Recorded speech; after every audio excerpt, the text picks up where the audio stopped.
I've dedicated the first quarter of this year to be a period of gratitude. So always show gratitude, not only to yourself, but also to your neighbors. Gratitude foremostly for having a life, and also gratitude to God. Well, it doesn't matter which God you serve, whether you're a traditionalist, you're a Buddhist, or you're a Hindu, or you're a main Christian or Muslim. Please, you have to show gratitude to the God that you serve. Today, we continue with our assessment, and I'm very much sure we'll wrap up the whole week with it.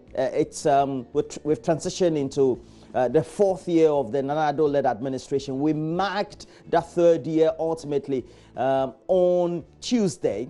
And so we continue our assessment, and we also love the interaction so far since Monday. It's been a great week of great conversation. So we heard from the economists on Monday on the administration's efforts to make sure that the economy is well managed. And then we also heard from the governance and transparency and related anti-corruption experts. And security was the main focus on Wednesday. Now today, Thursday, it's time to hear from the educationists, because one of the main corner pillars in terms of policy direction in assessing the government will be its performance in the education sector.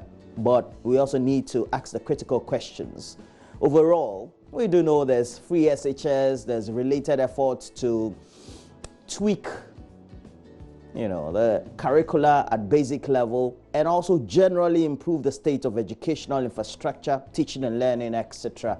How would you assess the performance and administration of the education sector by President Nana-Addo and his government? So, look, make sure that you, throughout this conversation, are touching base with us, with also us having in the studio some great interactive renowned guests. Anis Hafa is a known educationist. He's not only practiced here in Ghana, but also where the best education, the accolades are in the developed world, the United States of America. So he has some of the greatest experiences to share with us. And also, one person who is also leading one of the best think tanks we have, looking at research development in education in Ghana, is Peter Pate Anti, a regular contributor to educational related issues right here on the show. And he is with the Institute for Education Studies. He has promised this time not to be Skyping or being streaming to the studio. He's coming himself. So I'm looking forward to this conversation. You should too, because we have regularly our interactive platforms on social media. JoyNews on TV is on Facebook. It's also the same address or Twitter handle. And then through WhatsApp, you can get interactive. So we have the number 054010909. Give us more of your messages. I know you could be a teacher. You could be somebody who has a child, a basic school, and so enjoying the best changes we've had in our curricula.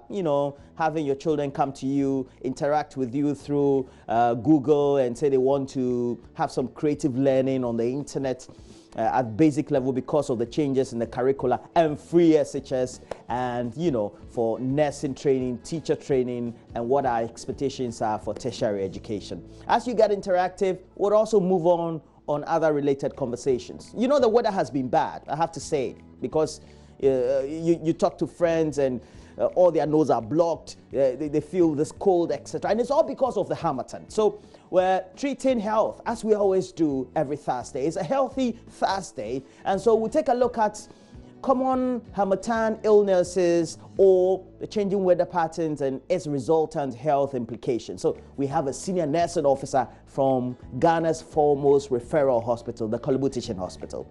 And you can again keep up with us on that pace as you send more of your questions. You would want to ask just basic questions about blocked noses, flus, colds, the normal headaches and the temperatures that you tend to experience just because of the weather, and how you also need to resolve them or take the precautions.